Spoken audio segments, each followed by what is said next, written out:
Bismillahirrahmanirrahim. In this unit, we will discuss about MOSFET behavior as a resistor.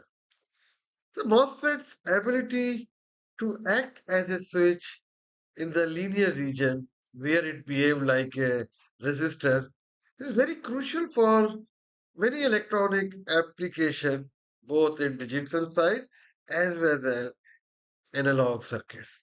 Understanding how to drive and apply the resistance enabled us to design more efficient analog circuits as well as digital circuits.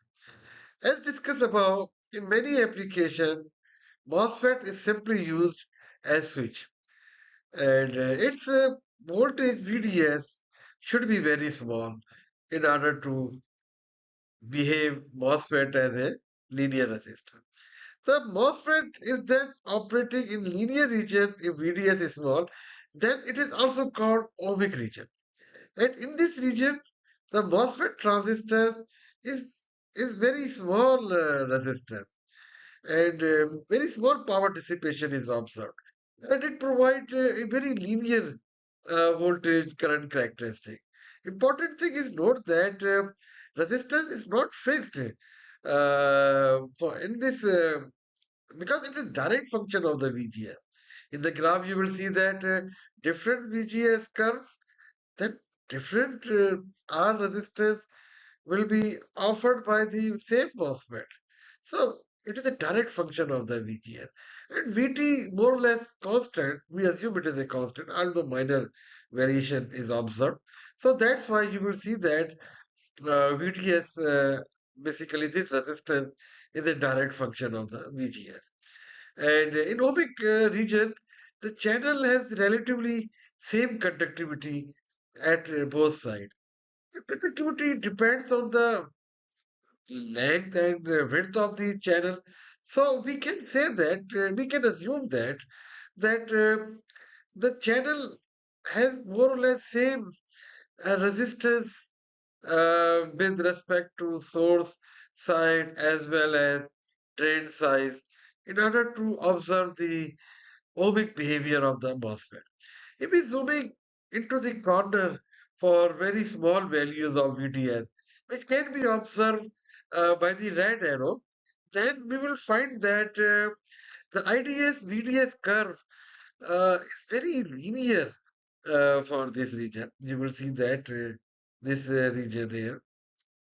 And we can say that this is a small area here where IDS is small values and VDS is very also very small values. And the MOSFET behave like a pure resistor. The resistance value of which is we give the name of R on uh, is given in this slide where R on is equal to the 1 over beta multiplied by VGS minus VT.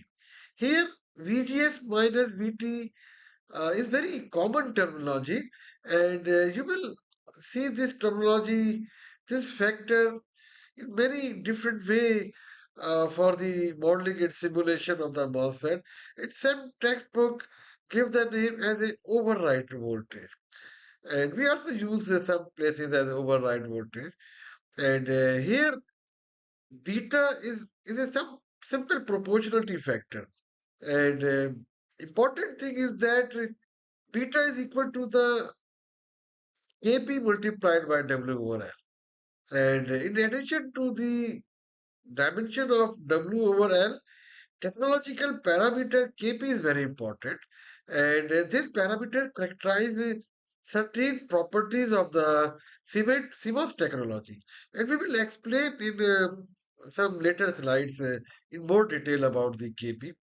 The dimension of the Kp is ampere per volt square, and it is clear that transistor turns very non-linear when we apply large VDS voltage. The crossover value towards the saturation, this part of the saturation, is reached when VDS is equal to VGS minus VT, and more accurately VDS is equal to VGS minus VT divided by N. Now here N is a factor we will discuss in more detail. We will consider as a safety factors, but at that moment we are not considering this factor. We will from now assume that our MOSFET transistor is operating in the saturation region provided by the VDS greater than VGS minus VT. Because our course is analog ICs, so we will pay more attention to the application of the MOSFET, which is working in saturation region. So in most of our simulation modeling, we use the term VDS. We assume that VDS should be greater than VGS minus VT for the further discussion. Thank you.